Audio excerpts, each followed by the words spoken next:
Hello friends, मैं हूं गौरव। और क्या आपने कभी अपनी लाइफ में ये सोचा है कि आखिर परमानेंट मार्कर्स परमानेंट बनते कैसे हैं? नहीं ना, पर मैंने सोचा है और इसका जवाब भी मैं आपको दूंगा। लेकिन उससे पहले जरा ये देखो, इन टोपी वाले भाई साहब के बगल के बाजू में जो बैठा इंसान है ना, अगर मैं आपसे कहूं कि ये 14 साल का बच्चा नहीं बल्कि 32 साल का एक आदमी है, तो क्या आप मेरी बात मानोगे? नहीं, ऐसा नहीं हो सकता। कह दो कि ये झूठ है।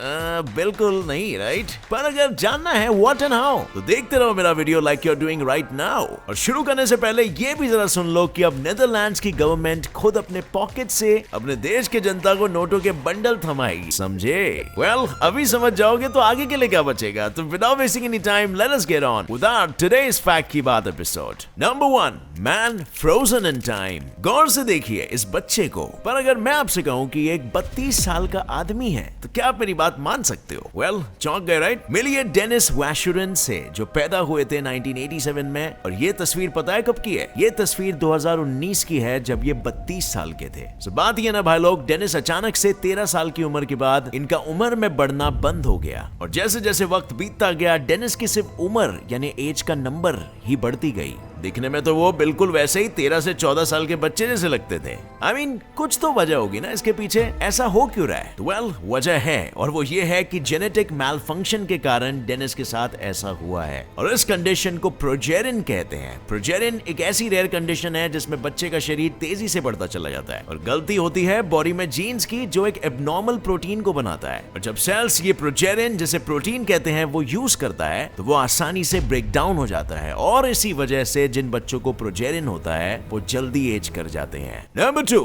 Greenest invader.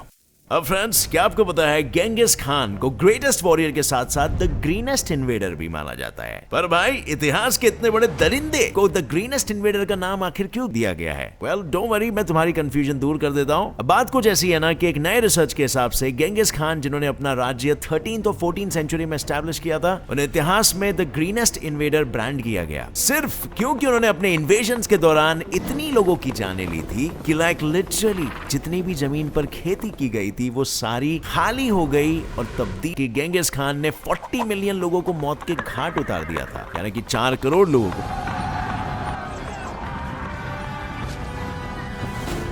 और इसी वजह से खेती बाड़ी हो गई बंद और जमीन तब्दील हो गई जंगलों में। और जंगल जैसे आपको पता है हरे भरे ग्रीन होते हैं।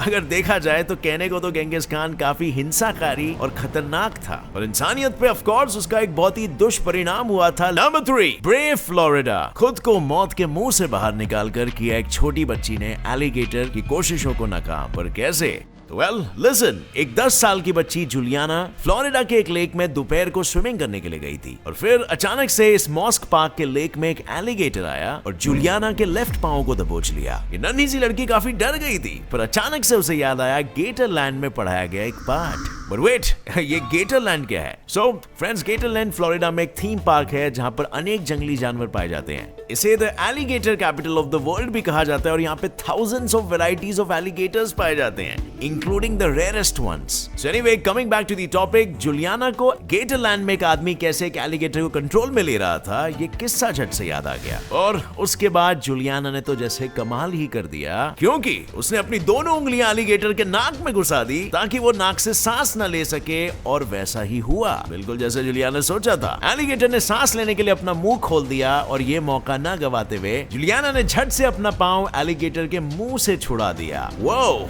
ये 10 साल की बच्ची काफी बहादुर और समझदार निकली है ना। और इसके बाद लाइफ सेवर्स वहां पर आए और जूलियाना को हॉस्पिटल ले गए। शुरू करो। नंबर 4, लावा कुकिंग। अब फ्रेंड्स, क्या आपको खाना बनाने में मजा आता है? आप अपने इस खाना बनाने के पैशन को कितने दूर तक ले जा सकते हो? क्या आप एक वोल्केनो डिश बना सकते हो? वेल, हाँ, आइसलैंड में रहने वाले आदमी ने ऐसा सच में कर डाला। बात यह ना कि मार्च 19, 2021 को जब 800 सालों बाद ये आइसलैंड का फैक्रेडास फॉल वोल्केनो फटा, तब उसमें से निकलने वाला लावा चारों तरफ फैल गया। लेकिन इस वोल्केनो और लावा से डरने की बजाय ये आदमी सीधा अपने अर्तन बर्तन, बेकन और एग लेकर पहुंच गया लावा पे कुकिंग करने। खैर, नाश्ता तो उसे करने मिला नहीं, क्योंकि जैसे ही उसने तवे को लावा पर रखा, तवा भी लावा में बदल गया। लेकिन एक चीज जरूर हुई, और वो था इसका वीडियो सोशल मीडिया पर काफी वायरल हो गया, जिसे देखकर लोगों ने इस बात का काफी मजाक उड़ाया।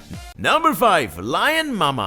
अब फ्रेंड्स, जैसे लायंस अपने बच्चों पर कोई आंच नहीं आने देते, उसी तरह आज मैं तुम्हें असल जिंदगी की लायन मामा से मिलाऊंगा। लायन मामा की कहानी तब शुरू हुई जब नोकाबोंगा काम्पी नाम की एक औरत अपने घर साउथ अफ्रीका में सो रही थी। तब अचानक से उसे एक फोन आता है कि कुछ लोग उसकी बेटी सिफोकाजी को उठा कर ले गए हैं। और वो जैसे ये बात सुनती है, वो तुरंत पुलिस को कॉल करती है, लेकिन पुलिस का कोई जवाब नहीं आता। और कोई जवाब नहीं आने पर वो रात के अंधेरे में अपनी बेटी को खोजने हाथ में एक चाकू लेकर निकल पड़ती है। तो जैसे ही निकलती है, थोड़े ही दूर आकर उसे अपनी बेटी की चीखें सुनाई देती है। और जैसे ही वो उन चीखों को फॉलो करती है, तब फिर अपनी बेटी को लेकर वहां से निकल जाती है। पर फिर कुछ देर बाद पुलिस आके नोकाबोंगा को एक खून और 2 लोगों को घायल करने के जुर्म में पकड़ लेती है। पर जिस दिन ट्रायल होता है कोर्ट का, उस दिन सच्चाई की जीत हुई और बुराई की हार, और जज नोकाबोंगा को रिहा करने का फैसला सुना देते हैं। नंबर 6, मून पर तस्वीर। गौर से देखिए इस तस्वीर को।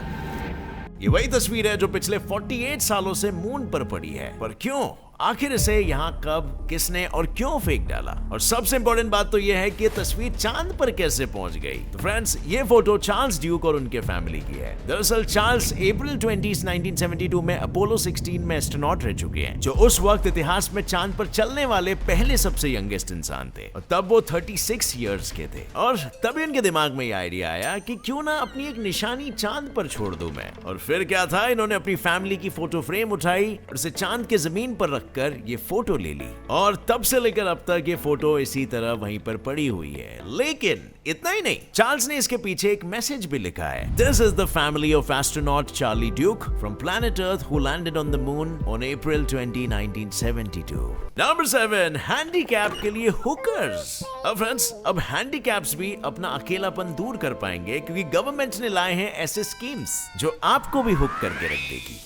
ये स्कीम लाया है नेदरलैंड्स की गवर्नमेंट ने, जहां व्हीलचेयर यूजर्स और डिसेबल्ड लोगों को एक साल में 12 टाइम पेमेंट्स मिलेंगे, जिससे वो अपनी सेक्सुअल डिजायर को सेक्सुअल सर्विसेज के लाभ से पूरा कर सके। और ये स्कीम सिर्फ 1 साल के लिए नहीं, बल्कि हर साल के लिए होगी। और नेदरलैंड्स की गवर्नमेंट ने ऐसा इसीलिए किया है ताकि हैंडीकैप और डिसेबल्ड लोगों को डिप्रेशन का शिकार ना होना पड़े। और यही नहीं, जैसे आपको पता है, नेदरलैंड्स में तो ऑलरेडी प्रोस्टिट्यूशन लीगल है, पर अब इसका फायदा डिसेबल्ड लोगों को भी होगा, क्योंकि गवर्नमेंट पैसा देगी। पर आपको क्या लगता है, क्या ये सच में फायदेमंद साबित होगा या फिर डिसेबल लोगों को और ठरकी बना देगा? Let us know in the comment section below. Number 8, perfect catch twice.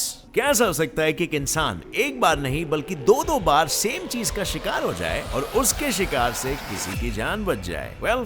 आइए देखते हैं कैसे। बात है 1930s की डिट्रॉइट यूएसए में, जब जोसेफ फिगलॉक नाम के एक स्वीपर स्ट्रीट से गुजर रहा था और अचानक उसके ऊपर एक बच्चा 6ठे माले से आ गिरा। भगवान की दया से दोनों, बच्चा और जोसेफ, को कोई भी गंभीर चोट नहीं पहुंची। पर फ्रेंड्स, इत्तेफाक तो तब हुआ जब जोसेफ दूसरी स्ट्रीट पर अपना स्वीपिंग का काम कर रहा था और वापस से उसके ऊपर एक बच्चा गिर गया। और पिछली बार की तरह इस बार भी जोसेफ ने बच्चे की जान बचा ली। What a great coincidence, right? या तो जोसेफ एक बेबी मैग्नेट है या फिर ये भगवान का ही चमत्कार है। नंबर 9, 500 बार बेचा स्पर्म। बाप ने पैदा करके रख दिए हैं इतने सारे बच्चे कि अब बेटे को डर लगता है डेटिंग करने से। कुछ भी क्या बोल रहा हूँ, कुछ समझ में नहीं आ रहा है ना?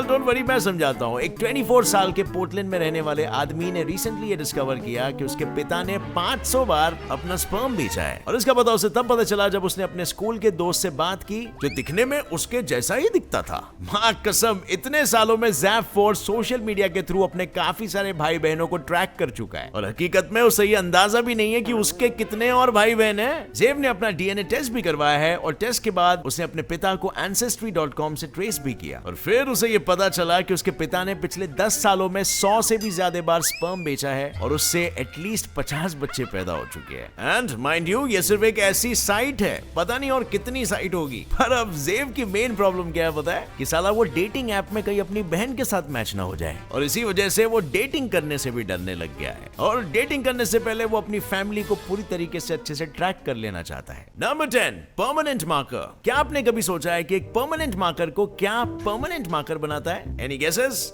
तो सबसे पहले ये समझते हैं कि परमानेंट मार्कर की इंक कैसे बनती है। पहले आता है कलरेंट, जो कि एक पिगमेंट या तुम उसे डाई भी कह सकते हो, जो इनको एक स्पेसिफिक कलर देता है, और मार्कर से जब लाइन बनाई जाती है वो कलरेंट पे डिपेंड करता है। दूसरा है सॉल्वेंट। हेलो फ्रेंड्स, सॉल्वेंट वो होता है जो कलरेंट और इंक को स्पॉन्ज या टिप के थ्रू लेकर जाता है। जब तुम मार्कर से लिखते हो तब सॉल्वेंट अपने आप हवा में इवेपोरेट हो जाता है, जिससे सिर्फ कलरेंट पीछे रह जाता है। और तीसरा है रेजिन। ये इंक रेजिन है जो ये देखता है कि इंक मार्कर के सर